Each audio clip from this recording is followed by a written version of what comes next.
Karen, we are here as promised with UFC President Dana White, who has a special announcement. So this is the last time I'm ever going to tell this story. I promised to the gentleman that that will be coming out here in a minute.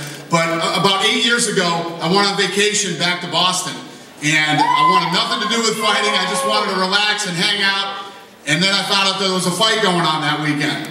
And the only reason I went to this fight is because a guy named Drew Fickett, who we were looking at for season 1 of The Ultimate Fighter, was going to fight in it. I went to watch the fight, and he fought a guy with a record of 2-1 who was much smaller than him. And when the fight was over, I thought that guy had actually won the fight. Went back to the locker room, I talked to him, I said, we got this new reality show coming out called The Ultimate Fighter. I'd like you to come try out for it. Well, not only did he try out, he made it, and from there he actually made it to the finals of season 1 of The Ultimate Fighter. From there he went on to compete in 4 different weight classes, fought for 3 world titles, and won 9 of his last 12 fights in the UFC. Ladies and gentlemen, I am here to announce the retirement of Kenny Florian.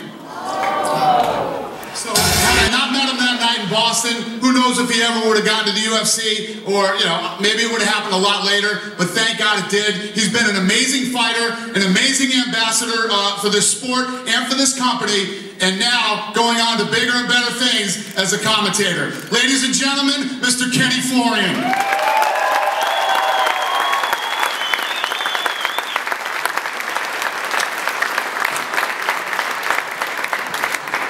All right, thank you very much, Dana. Wow. All right, so I think first off here on behalf of all of the UFC fans worldwide, thank you for everything that you put forth for us in terms of your performances. You were a great ambassador for the UFC and will continue to be. Congratulations on a fine career. Thank you. Thank you guys so much. You know, I don't know what I would have done if Dana wasn't there. You know, I was at the right place at the right time, and all I wanted really to do at that time was just become a martial artist full time, you know, and it wasn't until after The Ultimate Fighter that really decided that I wanted to be a pro fighter, and I'm just so thankful to the UFC and everybody here at Zuffa for everything they've done. You know, it's crazy. Fighting found me, and I'm a much better person because of it. Everything, I'm happy. Yeah, we all love Kenny, right? All right, so how long have you been grappling with this decision to ultimately hang up the gloves for you? You know, I've dealt with injuries in the past, and you know, back in November I was back into training and hurt my back working out, and just hasn't quite been the same, you know. So been dealing with it, been trying to get back and doing rehab and things like that, and a few weeks ago kind of re-injured it again, and so it's been tough, man. You know, just haven't been able to train, and I've always been that person. I don't want to do anything, you know, half-assed. Always, if I'm going to train for a fight, I'm going to be trained doing what I'm doing.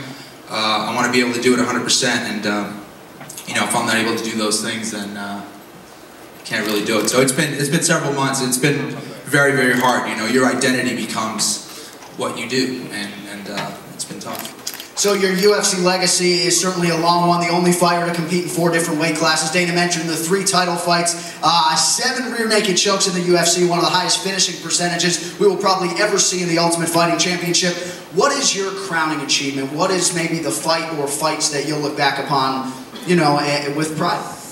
I don't know. You know, I was very critical of myself every time I fought, but there's so many great moments. You know, even in losses and things that I remember, and just it's hard, but maybe I don't know. It's hard to pinpoint one. Joe Stevenson, UFC 91, co-main. I mean, come on. Yeah. No, there's a lot of great moments. That was definitely one of them. But you know, I miss really just being able to train and getting ready, having these butterflies before the weigh-ins or before going out to fight. Just an amazing feeling, and it's hard to pick one. All right. So as you transition to life after fighting, what are you going to be doing? You know, I'm so thankful that I'm able to do commentary and do shows like UFC Tonight and do things like that here for the UFC and for Fuel and Fox, and so I'm definitely going to be busy doing stuff on TV for this sport, and going to be coaching, opening up. I live out in LA now, so I'm opening up a gym out in the LA area at some point soon. Have my gym back in Boston. Going to be getting a blog going. I'm just real passionate about health and nutrition, and hopefully be trying to push that as well.